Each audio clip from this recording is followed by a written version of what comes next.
Hello everyone. मुझे आपकी screen पर एक क्वेश्चन दिख रहा है इलेक्ट्रोस्टैटिक्स का, पाथ फाइंडर का। क्वेश्चन नंबर 41 है, बिल्ड अप योर अंडरस्टैंडिंग का।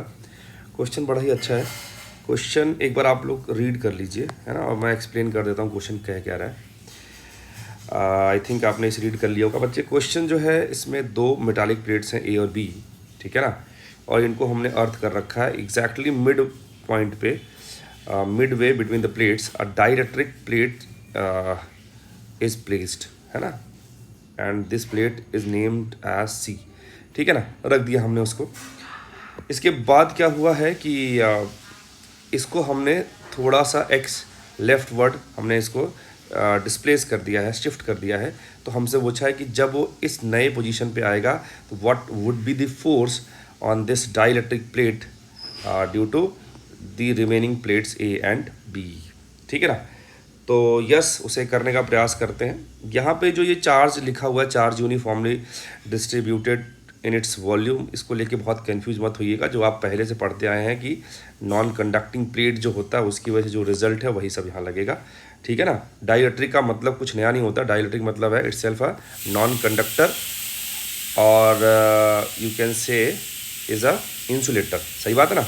तो मैंने एक नए पोजीशन पे जब वो एक्स डिस्टेंस आगे इधर इस तरफ लेफ्ट वर्ड शिफ्ट हो गया था तो मैंने डायग्राम बनाया है ये। ठीक है ना, हमने मान लिया कि लेफ्ट प्लेट और राइट प्लेट पे जो चार्जेस इंड्यूस हुए हैं कंडक्टर के, वो Q1 और Q2 हुए हैं। सर, ये चार्जेस इंड्यूस क्यों हुए हैं? क्योंकि आपको पता है कि यहाँ पर ये इलेक्ट्रिक फील्ड स्टैब्लिश करेगा। ये जो Q है हमारे पास, है ना, डाइलेक्ट्रिक, है ना, तो इसकी वजह से इलेक्ट्रिक फील्ड आया। उस इलेक्ट्रिक फील्ड की वजह से यहाँ पे इनर सर्फेसिस पे चार्ज आ जाएंगे। और उसका भी रीज़न ये है क्योंकि जो कंडक्टर है, कंडक्टर के अंदर इलेक्ट्रिक फील्ड ज़ीरो होता है। उसको ज़ीरो करने के लिए आप कह सकते हैं कि इनर सर्फेसिस पे जो चार्जेस हैं वो आपको दिखाई दे जाएंगे कंडक्टिंग प्लेट्स के। सही बात है ना। तो मैंने अज्यूम कर लिया कि लेफ्ट प्लेट पे इनर फेस पे चार्ज आया है Q1, राइट प्लेट के इनर सरफेस पे चार्ज आया है Q2। सही है ना। और यहाँ पर मैंने चार्जेस की वजह से आने वाले इलेक्ट्रिक फील्ड को भी दिखाया है। आप देख पा रहे हैं, ये हमने अभी प्लस लेके चला कि suppose this is plus Q1, तो इसकी वजह से इलेक्ट्रिक फील्ड इस डायरेक्शन में आएगा एंड Q2 की वजह से इलेक्ट्रिक फील्ड इधर आएगा। और ये जो Q है इसकी वजह से दोनों तरफ होगा इलेक्ट्रिक फील्ड। अगर आप इस रीजन में जाएंगे तो यहाँ पे आपको राइट में मिलेगा, इधर जाएंगे तो आपको लेफ्ट में मिलेगा इस Q की वजह से। तो पहली बात, ये सारी चीज़ें हमने यहाँ पे नोट डाउन कर रखा है। ठीक है ना। अब मैंने एक पाथ चूज़ करा है 1 से लेके 3 तक, वाया 2 ऐसे जा रहे हैं हम लोग। और यहाँ पे मैं पोटेंशियल डिफरेंस लिखने का प्रयास करूँगा। मुझे पता है कि ये दोनों जो है अर्थिंग है, तो ये दोनों सेम पोटेंशियल पे हैं, तो इनका पोटेंशियल डिफरेंस नेट कितना आना चाहिए? 0 आना चाहिए। सही बात है ना। और मैं किसी भी रास्ते से जाऊँगा वो सेम ही मिलेगा क्योंकि potential is a state function. तो अगेन मैंने जो है यहीं चलना प्रीफर किया और उससे फ़ायदा ये होगा कि मुझे Q1 in terms of Q या फिर Q1 Q2 in terms of capital Q मिल जाएगा। तो मैंने वही लिखने का यहाँ प्रयास किया है कि E.dr इजकल टू 0।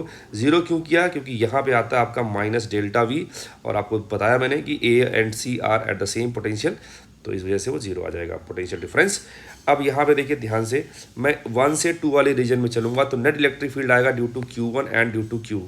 दोनों का डायरेक्शन ऑपोजिट है और इंडिविजुअल की वजह से आने वाला जो इलेक्ट्रिक फील्ड है वो Q/2ε0 A वाले फॉर्मेट से आएगा, है ना। तो अगर आप इन दोनों का नेट इलेक्ट्रिक फील्ड निकालेंगे तो अगर मैं इस तरफ को पॉजिटिव मानता हूँ तो इसकी वजह से माइनस इसकी वजह हो जाएगा। तो मैंने लिख दिया यहाँ पर, देखिए ध्यान से, ये लिखा हुआ है ड्यू टू Q1/2ε0 A, और ये लिखा है Q/2ε0 A, ये ड्यू टू कैपिटल Q है। दोनों डायरेक्शन ऑपोजिट था, दैट्स वाई यहाँ पे माइनस साइन आ गया। और इंटू डी यहाँ पे कितना हो गया? D-x हो गया, वो कर दिया। प्लस अब आगे गए आप, यहाँ पे भी आपको Q की वजह से दिख रहा है इधर इलेक्ट्रिक फील्ड है और Q2 की वजह से इलेक्ट्रिक फील्ड इधर है, तो दोनों डायरेक्शन ऑपोजिट है। अगेन हम इस तरफ पॉजिटिव लेके चल रहे हैं, तो मुझे इस बार Q वाले में से Q2 को माइनस करना पड़ेगा। वो मैंने लिखा यहाँ पे, डिस्टेंस से मल्टीप्लाई किया, राइट हैंड साइड पे 0 किया। हमने इसको सॉल्व किया, हमारे पास Q1 - Q2 टाइम्स D का जो वैल्यू आया है वो इतना निकल के आया। सर हम लोग ये सॉल्व क्यों कर रहे हैं? क्योंकि जब आप फोर्स निकालेंगे तो उसमें आपको इस टर्म की ज़रूरत पड़ेगी, दैट्स वाई मैंने पहले ये टर्म को जो है सेटल डाउन करने का प्रयास कर लिया। आई बात समझ। तो ये एक्सप्रेशन हमारे पास आ गया Q1 - Q2 times D equal to -2QX plus Q1 plus Q2 times X। सही है, मुझे ये वैल्यू मिल जाए मेरा काम बन जाएगा। तो इसके लिए मैंने क्या किया, यहाँ पे वापस से प्लेट्स को बनाया, प्लेट्स का थिकनेस जानबूझ के दिखाया मैंने यहाँ पे, ताकि मैं यहाँ पे गॉसियन सरफेस चूज़ कर पाऊँ जो आपको येलो कलर का दिख रहा है। सही है ना। और गॉसियन सरफेस में अगर आप ई डॉट डी ए लगाएंगे, गॉस लॉ लगाएंगे, तो यू विल गेट कि यहाँ पे इलेक्ट्रिक फील्ड जीरो है, यहाँ पे इलेक्ट्रिक फील्ड जीरो है। और अगर आप इस सरफेस और अगर इस पूरे जगह पे अगर आप इस सरफेस के अलोंग अगर आप जो है ई डॉट डी ए लगाते हैं तो आपको जो मिलने वाला फ्लक्स होगा वो क्या मिलेगा, जीरो मिलेगा। सही बात है। अगर मिलने वाला फ्लक्स जीरो मिल गया, इसका ये मतलब हो गया कि जो क्यू इनक्लोज्ड आया है that is Q1 plus Q2 plus Q, वो टोटल समेशन जीरो आएगा और वहाँ से हमारे पास आ गया Q1 plus Q2 equal to minus Q. इसको उठा के हमने इस इक्वेशन में रख दिया तो मुझे मिल गया Q1 minus Q2 equal to -3QX upon D. सही है। अब बारी आती है फोर्स ऑन डाइलेक्ट्रिक प्लेट। तो फोर्स किसकी वजह से आएगा, दो लोगों की वजह से आएगा। ये डाइलेक्ट्रिक प्लेट है, ये सी है ना, इसकी वजह से भी आएगा, इसकी वजह से भी आएगा। सही है ना। तो आप देख पा रहे हैं कि दोनों की वजह से आने वाला जो इलेक्ट्रिक फील्ड है वो अपोजिट है इसके लिए। तो जो फोर्सेस आएंगे वो इन दोनों का जब रिजल्टेंट निकालोगे तो एक के फोर्स में से मैग्नीट्यूड में से दूसरे के फोर्स के मैग्नीट्यूड को माइनस करना पड़ेगा जब आप रिजल्टेंट देखेंगे।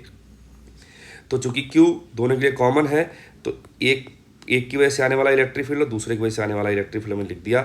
मैंने Q2 वाले में से Q1 को माइनस कर रखा है, मैंने लेफ्ट वाले को ध्यान में रख के करा है क्योंकि मुझे पता था कि ये वैल्यू जो हमें पॉजिटिव आएगी। फिलहाल आप इसका उल्टा भी कर सकते थे, कोई बड़ी बात नहीं है।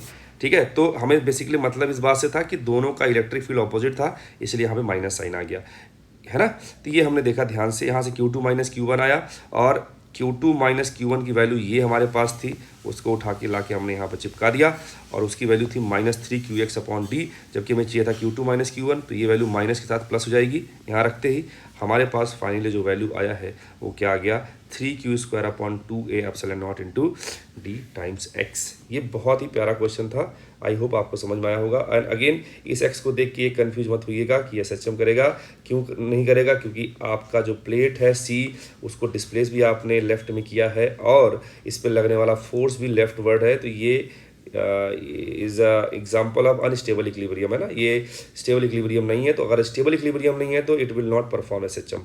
आई बात समझ।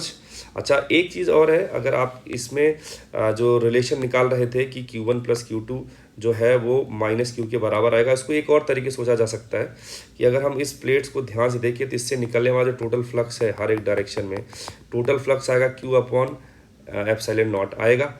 ठीक है। चूंकि ये बहुत बड़ी प्लेट्स है तो हम मान चल रहे हैं कि आधा फ्लक्स इसको मिल रहा है, आधा फ्लक्स इसको मिल रहा है। तो आधा फ्लक्स मिलने के लिए यहाँ पे चार्ज कितना इंड्यूस होना पड़ेगा, Q/2। यहाँ पे कितना होना पड़ेगा, Q/2। अगेन यहाँ पे माइनस होना पड़ेगा तो -Q/2 एक को मिलेगा। तो अगर आप -Q/2 को ऐड करेंगे तो वैल्यू कितना आ जाएगा, -Q, जो कि यहाँ पे लिखा हुआ है। ठीक है। तो ये रही सारी बात इस क्वेश्चन के रिगार्डिंग। आई होप सारी बात आपको समझ में आई होगी। मिलते हैं नए वीडियो के साथ, तब तक के लिए bye bye, see you, thank you.